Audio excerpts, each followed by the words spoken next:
Okay, so you know, Proposition 33 is in California. And by the way, 5%, this is for the problems that we've been having in apartment buildings for the tenants.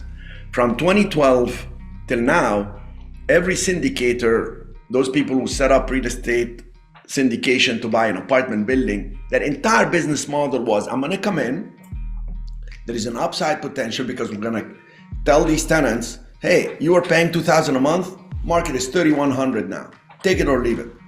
And what are these poor souls gonna do? They're gonna have to pay the increase in rent. You increase so much, the flow through the property was making, I don't know, $500,000 a year. Suddenly the property is gonna make $750,000 a year. So it goes up by 50% in value. So these have been some crazy numbers. Then people refinance and cash out or sell the building, do 1031 exchange, move it over. And who's getting really messed up? The poor soul who's have a family, who's got a family and he's renting. And why is he renting? Why doesn't he own?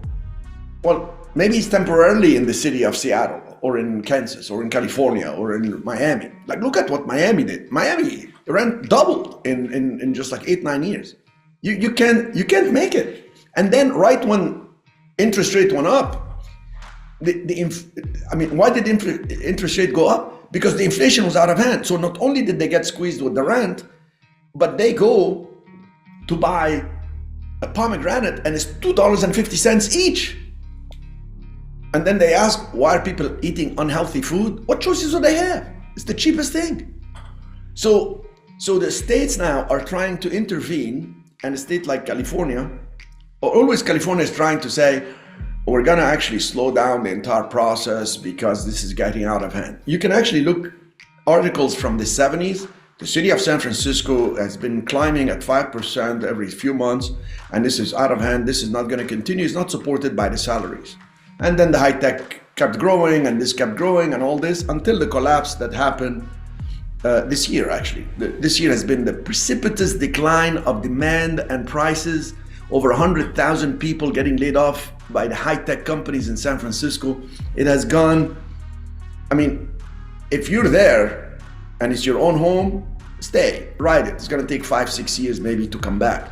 But if you're investing there, do what I'm doing. Liquidate, get out as fast as possible.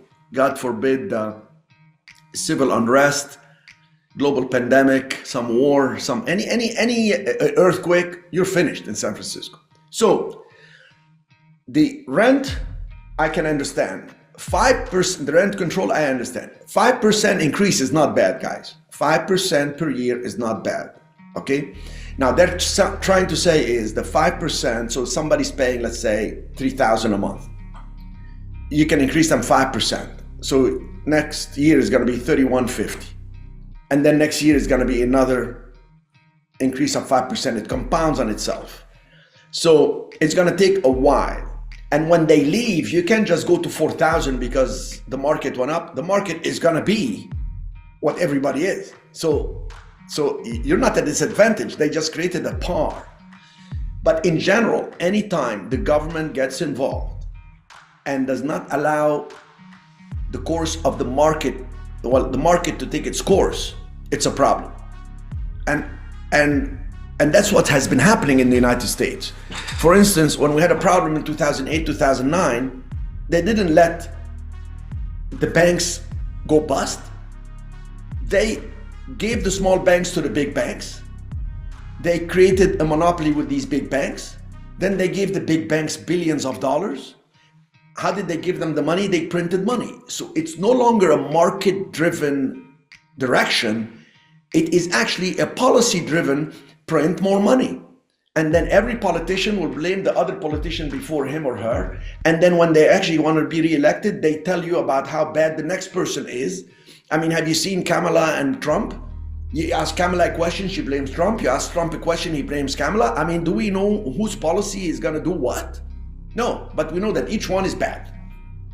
And if you like one of them, you like them no matter what they say. And if you dislike one, you will dislike him no matter what they say. So these policies that are trying to affect real estate, we have to understand there is an increase of 5%, so that's not bad. The problem is now developers are going to say, I'm not going to develop some more there because it's capped. I'm going to go develop in Texas until Texas says, we have a lot of complaints here. It's not working. So we either create more housing to create more competition so people have to drop prices to compete, which is market, or they're gonna say, we have to do what California is doing. So Singapore has been a very good country, island, if you will, country, because they have a system of best practices. We have drug problem. Let's see what is the best practice to solve drug problems in this area. And then they practice it. So it became a very good island, became very prosperous. Healthiest people, you can Google it, are people living in Singapore. Best business opportunities, Singapore. Best longevity, Singapore. Okay, why don't we do the same thing? Well, it's beyond me. So understand what's gonna happen. And with this, you still have an upside. The downside is no more properties. So people are going to have to go outside the main areas because San Francisco is very expensive to live in because of the demand and all this. So people have to drive now to Vallejo County and this other place and the other cities outside and all this. So it just creates a problem to be expanded to the other areas and the other areas and the other areas. And it's not really the best solutions, really. They should let the market take its course. But the market has been disastrous because they don't allow new people to build. They give them 2.5 years, 3 years to get a city planning permit and the construction permits to build other apartment buildings. So there'll be enough for the absorption and people can compete and drops the rent. Because if there is more units available, it will drop the rent. So the whole thing is backward. These people, if you have a politician who has been a politician for 10 years, he never had to meet payroll, does not understand what a business is like, what real estate is all about, what the development cost is, what holding cost is, and he or she is making decisions for you and me who are actually in the trenches experiencing this, we got a problem. And that's where we're living in. So how do we take the problem to our advantage? We understand their policy, we understand how it's gonna affect us, which is what I'm telling you, and we just work with it. We just take it to our advantage. Maybe don't do residential. Do what I do commercial, because commercial is very hard to control the increases. Commercial, one of the best things is I have a tenant who was $4,500 a month paying. When I told him, listen, I need to increase you to $5,500, he said, I can't do it. I'm gonna have to leave. I want a smaller space. I said, oh, I have a smaller space. Would you relocate? He said, yeah, I'll relocate, no problem.